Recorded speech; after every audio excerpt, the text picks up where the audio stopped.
You need to raise your standards, point blank. And here's why. I'm Dom Jackson with ABA Media, and this is the 7-Day Scoop Show, a weekly show where I document my career and decisions that I'm making. Your adventures trying to pursue. I use my stories and my adventures to motivate and teach you. Now, I've been in the process of getting my band with car keys. It's been a lot of evolution and growth for the past couple of years and the past couple months. And, some new insights that happened this week that I think really applies to you is raising your standards. And it's interesting about raising your standards because no matter who you are, there's a certain level of being that you like to stay at.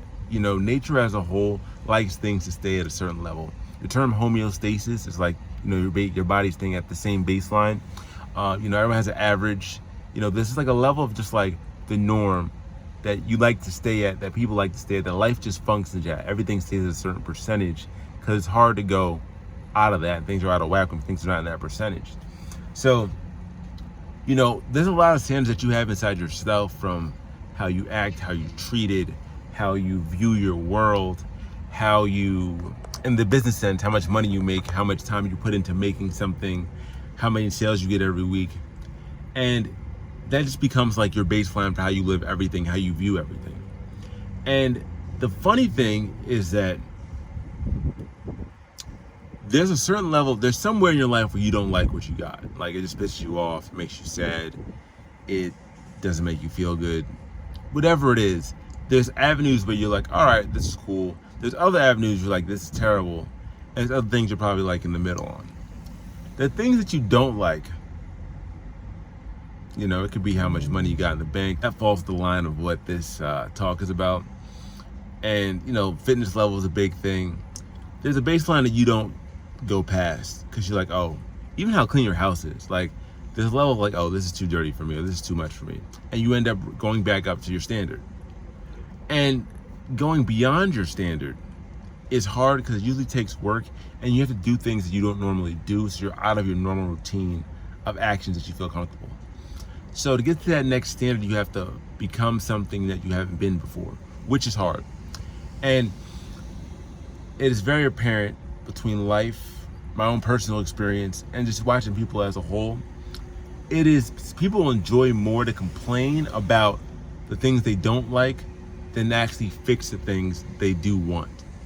So it's easier to be upset and complain about where you are versus actually taking the steps to get out of that position. So raising your standards is there in theory, but as far as execution and action, it's not always there. So one of the best ways to raise your standards is actually figure out what the fuck your next set of standards even are. So with me right now, I've been on this journey of trying to figure out how to get better in my sales so I can get to that next step of getting my van and evolving. And, with that, the biggest problem I've been having is that when I'm training someone else or when I'm servicing the actual keys that we work on, I can't sell at the same level before because I'm doing more things. I'm adding on more to my plate, but my sales skills have gone down. And they haven't gone down in the sense that, my numbers have gone down. So what does that mean? And it wasn't until this week I had to figure out what that actually meant. Because talking to people, learning more from the business. The issue was that my strategy for how I got my sales was playing all into our law of averages. So it's like, how many people I've talked to get a yes, which is basically what most sales are done on. But the issue was with my current skill set, my current standard, it was just keep working until I found a yes, which is great. But it was keep working until I found an easy yes, or like an okay yes. Like, let's say I had a 1 out of 5. Like if 1 is like a super easy one, a 2, yeah, a 3, yeah, a 4 and a 5, I'd be like, okay, but like I know a 3 and down is coming. So 5 is the hardest, 1 is the easiest. I can get some 3s, definitely 2s, and then 1s, and I had the discipline to keep going until I found my 3, 1, 2, 3s. But when I'm servicing or when I'm training someone else, half of those numbers are cut in half because I'm doing something else, or I'm training somebody, so they have to get their chances too. Which means, sometimes somebody who is at that 1, 2, or 3 level, they end up going to the new person. So like, I can help them with that, show them that it's possible. But I should be focusing on the 4s and 5s. Like, there's a chance you're gonna get a lot more 4s and 5s, especially with more expensive things, than 1, 2s, and 3s. You're gonna get a mix of all of them, but overall, it's gonna, with our nature of business, you just end up getting more of the harder ones, and then you get the one unicorn who's like ends up being like somebody who's a 1, 2, or 3, mainly 1 or 2s. But I didn't have the words to describe that yet at the level that I needed to understand what actually I was doing wrong, or what I need to improve, where my skill set stopped, where my standard was at. So props built up the discipline and the focus to keep talking to people at the same pace, same volume, you know, to be able to have that level of tenacity to keep going, even though I'm doing other things, to find that person that's going to say yes. But I wasn't fighting enough with the people who were on that 4 or 5 level to convert them into a sale as well. And that is the next level of skill set. And that's what separates the level I'm at from the level I'm trying to be people that actually operate and run vans. And being around people who are actually doing that and seeing it as possible, like people who actually do it, like that have it, to hit that standard, it's like, oh shoot, that's a me problem. That's a me problem. You know, at a point I thought it was like, it's just too hard. At a point I thought it was just impossible. Like, you can't do it. Not impossible, but like, you can't service, train, and make sales at the same level. But it is possible. You just have to be good enough that you talk to 5 people, you can close it. That's where that 1 in 5 thing I was talking about kind of came in my head, that 20% closing ratio, that you're going to close somebody no matter what. Because looking at the days when I do end up doing both, I'll count the amount of people I talk to. I might talk to 12 people all day. You know, I might talk to 15 at max, as opposed to getting like 30 in on a good day, or like, you know, even 20 on a good day. I got 12. I got 10 that day.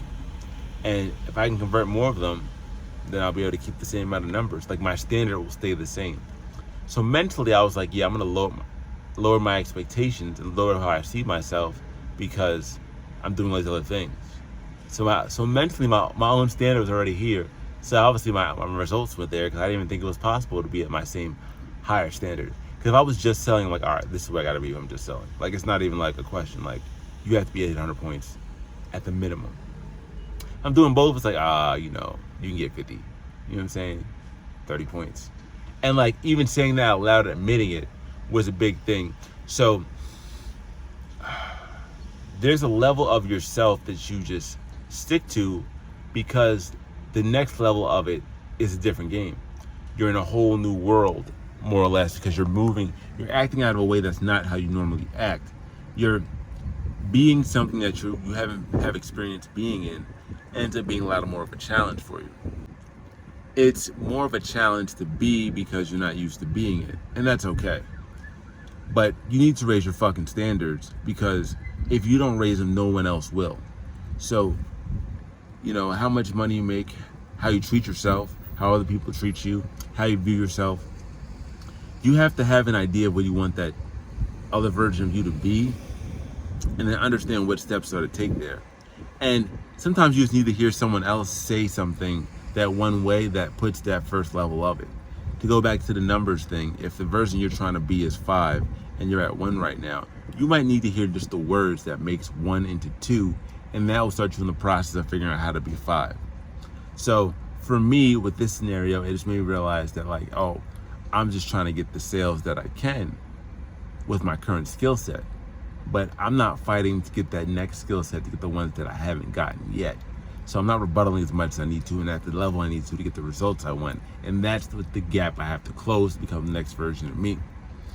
And with that, it's like, once you've grown one thing, you're like, yo, how many other spots am I just sucking ass in? Like, fuck this. Like, I'm better than this. I just improved here. Why can't I improve these other things? And that's what the whole growth mentality is about. Now, it does suck.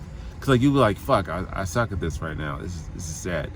And it's not really sad. It's just like, ego-wise, I want to hold on to you being the best, or like, holding on to what feels comfortable. I'm good at this level. I can stay here.